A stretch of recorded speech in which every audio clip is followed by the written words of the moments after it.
South US எல்லாருக்கும் வணக்கம். So நம்ம வந்து பார்த்தீங்கன்னா, ஐபிஎல் பிரிவியூ தான் வந்து பார்த்துட்டு இருந்தோம். நெறைய டீம்ஸ் வந்து ஒன்னொன்னா பார்த்துட்டு இருக்கோம். ஸோ இப்போ பார்க்க போற டீம் என்னன்னா, RCB. Yes Royal Challengers Bengaluru.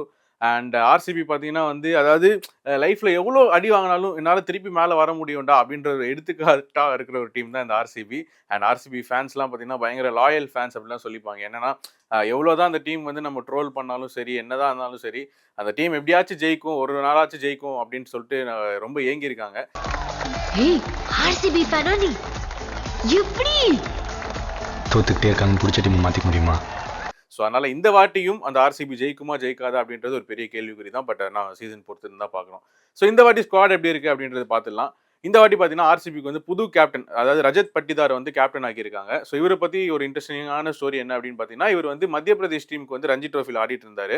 And 2021ல் Royal Challengers Bangalore வந்து ஒரு ஆக்ஷனில் வாங்குறாங்க. ஆனால் அந்த சீசனில் பார்த்தீங்கன்னா சரியாக பர்ஃபார்ம் பண்ணல. கிட்டத்தட்ட பார்த்தீங்கன்னா 71 ரன்ஸ் தான் வந்து எடுத்திருந்தார். ஐ திங்க் ஒரு 8 கேம்ஸ்லையோ ஒரு 4 கேம்லையோ.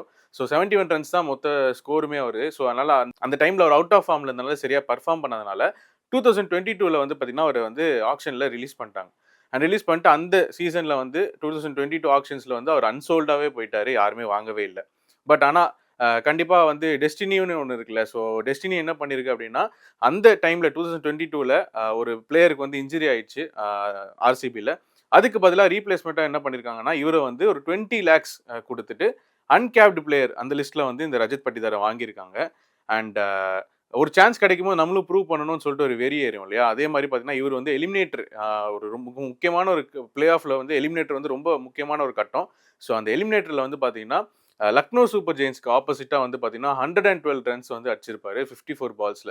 ஸோ இது வந்து பார்த்தீங்கன்னா ரொம்ப ஒரு பெரிய ஒரு விஷயம் அப்படின்னு சொல்ல முடியும். ஏன் அப்படின்னா ஒரு அன்கேப்டு பிளேயர் ஒரு முக்கியமான ஒரு பிளே ஆஃப் மேட்ச்ல வந்து ஒரு செஞ்சுரி அடிக்கிறாரு, அதுவும் நாட் அவுட்டா இருக்காரு அப்படின்னா அது ஒரு பெரிய சாதனை. ஸோ அதனால பார்த்தீங்கன்னா அதில் வந்து பார்த்தீங்கன்னா மொத்த ஃபோக்கஸ் வந்து யார் இந்த ரஜித் பட்டிதார் அப்படின்ற மாதிரி பயங்கரமாக வந்து மாறிச்சு. அண்ட் ஆர்சிபிலையும் பார்த்தீங்கன்னா அவருக்கு ஒரு நல்ல பேர் கிடைச்சிச்சு. அண்ட் அந்த சீசனில் பார்த்தீங்கன்னா ரொம்பவே நல்லா பர்ஃபார்ம் பண்ணாரு. அவர் வந்து சூப்பராக விளையாடிருந்தார். ஓகே. ஸோ இதுதான் வந்து அவரோட ஒரு பாஸ்ட். அண்ட் ஆர்சிபி உங்களுக்கே தெரியும். அவங்க வந்து பார்த்தீங்கன்னா, கேப்டன வந்து மாத்திக்கிட்டே இருப்பாங்க. நம்ம நெறைய பேர பார்த்துருக்கோம் ஃபர்ஸ்ட்லேருந்து. டேனியல் வெட்டோரியா இருக்கட்டும், விராட் கோலியா இருக்கட்டும். அது மாரி நெறைய பேர் வந்து மாறி, மாறி, மாறி வந்து இருந்திருப்பாங்க ஆர்சிபில. ஸோ ஒரு ப்ராப்பரான ஒரு கேப்டனே அந்த டீமுக்கு கிடையாது அப்படின்ற ஒரு பெரிய விஷயம் தான். ஏன்னா வந்து ஒருத்தவங்க பண்ணும்போது பார்த்தீங்கன்னா, டிஃப்ரெண்ட்டா இருக்கும். ஒரு கட்டத்துக்கு மேல கோலிக்கே பார்த்தீங்கன்னா, பயங்கர பிரஷர் ஆயிடுச்சு. ஸோ கேப்டன்சி நான் பண்ணல. நான் வந்து கேப்டன்சி பண்ணல. நான் வெறும் பிளேயரா வரேன் அப்படின்ற மாரி ஒரு இது சொல்லியிருப்பாரு. அப்புறம் ஃபேஃப் வந்து நடுவுல கேப்டன்சி பண்ணாரு. ஸோ ஒரு கன்சிஸ்டன்ட்டான ஒரு கேப்டன் இல்லாத டீம் தான் இந்த ஆர்சிபி டீம். ஸோ இந்த வாட்டி ரஜத் பட்டிதாரோட கேப்டன்சி எப்படி இருக்கு அப்படின்றத நம்ம பொறுத்து வந்து பார்க்கலாம். ஸோ இப்போ வந்து ஒரு பிளேயிங் 11 யார் மோஸ்ட் ப்ராபப்லி இருக்கும் அப்படின்றத நம்ம பார்த்துடலாம். ஸோ ஓப்பனர்ஸ் பார்த்தீங்கன்னா, Virat Kohli and Phil Salt. And 2 பேருமே பார்த்தீங்கன்னா பயங்கர, அதாவது விராட் கோலி வந்து ஒரு கம்போஸ்டான பேட்ஸ்மேனு. ஒரு ப்ரொஃபஷனல் கிரிக்கெட் ஆடுற மாரி ஒரு சூப்பரான ஒரு என்ன சொல்றது? அவருக்கு தெரியும் எந்த சிச்சுவேஷன் எப்படி ஹேண்டில் பண்ணணும்னு சொல்லிட்டு. பவர் பிளேல எப்படி ஆடணும், இல்லன்னா டெத் ஓவர்ஸ்ல எப்படி ஆடணும்னு சொல்லிட்டு. ஃபில் சால்ட் பார்த்தீங்கன்னா, அப்படியே ஒரு சின்ன ஒரு அக்ரெசிவான பிளேயர். ஸோ இந்த காம்பினேஷன் நல்லா இருக்கும்.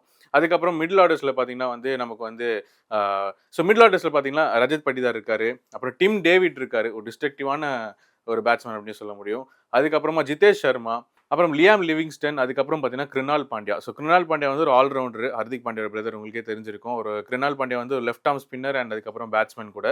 ஆனா அவரோட லெஃப்ட் ஆர்ம் ஸ்பின் வந்து அவ்வளோ எஃபெக்டிவா கிடையாது. ஏன்னா நம்ம மும்பை இந்தியன்ஸ்லயே பார்த்திருப்போம். அவர் பால்லாம் வந்து பொளப்பாங்க. ஸோ அதனால இந்த காம்பினேஷன் இந்த ஆல்ரவுண்டர் அதுக்கப்புறம் மிடில் ஆர்டர் வந்து பார்த்தீங்கன்னா கொஞ்சம் அதாவது ஸ்டார்ட்டிங்லேருந்து அப்படியே டிக்ரீஸ் ஆயிட்டு வர மாரி தான் இருக்கும். பட் ஆனா இவங்கலாம் எப்படி பெர்ஃபார்ம் பண்ண போறாங்க அப்படின்றத நம்ம வந்து பொறுத்து இருந்து பார்க்கணும். ஏன்னா டிம் டேவிட் வந்து பார்த்தீங்கன்னா ரொம்ப ஒரு டிஸ்ட்ரக்டிவான பிளேயர். எஸ்பெஷலி சின்னசாமி மாரி ஒரு கிரவுண்ட் இருக்கும்போது பார்த்தீங்கன்னா, பவர் ஹிட்டர்ஸ்க்கு வந்து ஒரு நல்ல ஒரு இது அப்படின்னு சொல்ல முடியும். ஒரு நல்ல ஒரு கம்ஃபர்ட் ஜோன் அப்படின்னு சொல்ல முடியும். அதுக்கப்புறமா வந்து பவுலிங்ல பார்த்தீங்க அப்படின்னா, புவனேஸ்வர் குமார் இருக்காரு. ஸோ புவனேஸ்வர் குமார் வந்து one of the most ace bowlers for Indian team. ஆனா இப்போ சமீப காலத்தில பார்த்தீங்கன்னா, புவனேஸ்வருக்கு வந்து சரியான ஒரு ஃபார்ம் கிடையாது அப்படின்னே சொல்ல முடியும். ஏன்னா அவரோட இன்ஸ்விங் தான் அவரோட பெரிய ஹைலைட். பட் இப்போ வந்து பழைய மாரி ஸ்விங் ஆகுறது இல்ல அப்படின்னு சொல்லி நெறைய பேர் நெறைய கிரிக்கெட் காமெண்டேட்டர்ஸ்லேருந்து கிரிட்டிக்ஸ்லேருந்து வந்து கமெண்ட் பண்ணியிருக்காங்க. அண்ட் நெறைய பேர் வந்து புவனேஸ்வர் குமார ஏன் ஆர்சிபி வாங்குனாங்க அப்படின்னு சொல்லி நெறைய பேர் வந்து கேட்டிருந்தாங்க. அவர் கூட ஆடின பிளேயர்ஸ் அந்த லிஸ்ட்ல பார்த்தீங்கன்னா வந்து சீனியர் பிளேயர்ஸ்ல வந்து புவனேஸ்வர் குமார மட்டும் தான் எடுத்திருந்தாங்க. இப்போ அமித் மிஸ்ரா அவங்களலாம் கூட எடுக்கவே இல்ல. ஸோ அதனால புவனேஸ்வர் குமார எந்த ஒரு பேசிஸ்ல எடுத்தாங்க அப்படின்னு சொல்லிட்டு ஒரு பெரிய ஒரு கேள்விக்குறி. பட் ஸ்டில் அந்த சின்னசாமி கிரவுண்ட்ல வந்து ஸ்விங்குக்கு நல்ல சான்சஸ் இருக்கு அப்படின்னு சொல்லி அவர் எடுத்திருக்காங்க.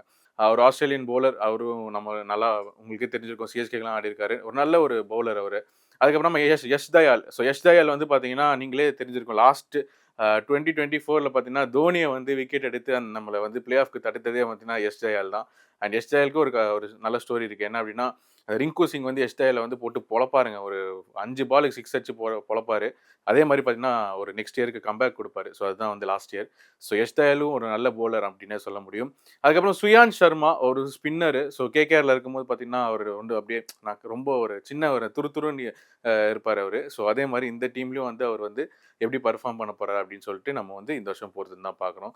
ஸோ இதுதான் அவங்களோட பவுலிங் யூனிட். அதுக்கப்புறம் பார்த்தீங்கன்னா இம்பாக்ட் சப்ல யார் வருவா அப்படின்னு பார்த்தீங்கன்னா தேவ்தத் படிக்கல் வரதுக்கான சான்சஸ் இருக்கு. ஸோ தேவ்தத் படிக்கல் அவங்களோட ஆர்சிபிக்கு வந்து ஒரு இம்பார்ட்டன்டான ஒரு பில்லர். நமக்கு சிஎஸ்கேக்கு எப்படி சிவம் டூபேவோ அதே மாதிரி தேவ்தத் படிக்கல் வந்து ஆர்சிபிக்கு ரொம்ப இம்பார்ட்டன்டான பிளேயர். ஸோ இந்த டீம் வச்சுட்டு இவங்க பிளே ஆஃப் போக முடியுமா அப்படின்னு கேட்டிங்கன்னா ஒரு 10க்கு பார்த்தீங்கன்னா 6.5 நான் கொடுப்பேன். ஏன் அப்படின்னா இவங்களோட பேட்டிங் வந்து என்னதான் கொஞ்சம் நல்லா ஸ்ட்ராங்காக இருந்து அப்படியே டிக்ரீஸ் ஆனாலும் பவுலிங் வந்து கொஞ்சம் இன்னுமே கொஞ்சம் இதுவாக தான் இருக்குது. மெயினான ஒரு லெட் டவுன் என்ன அப்படின்னு பார்த்தீங்கன்னா முகமது சிராஜை வந்து அவங்க ஆக்ஷனில் விட்டது. ஸோ முகமது சிராஜ் வந்து ஆர்சிபிக்கு ஒரு பெரிய ஒரு ஒரு தூணாவே இருந்தார் அப்படின்னு சொல்ல முடியும். அவர் எதுக்கு விட்டாங்க அப்படின்னு தெரியல. அவர் வந்து இப்போ இன்னும் நல்லா ப்ராக்டிஸ் பண்ணி குஜராத் டைட்டன்ஸ்க்கு வந்து ஆட போறாரு. ஸோ அதனால இந்த பவுலிங் வந்து இன்னும் அவங்க பவுலிங்கை வந்து எப்பவுமே ஆர்சிபிக்கு வந்து ஒரு கிரிட்டிசிசம் தான் வந்துட்டு இருக்கும். ஸோ பவுலிங் யூனிட் இந்த ஐபிஎல் எப்படி பர்ஃபார்ம் பண்ற அப்படின்றத பொறுத்திருந்து பார்க்கலாம். தேங்க்யூ.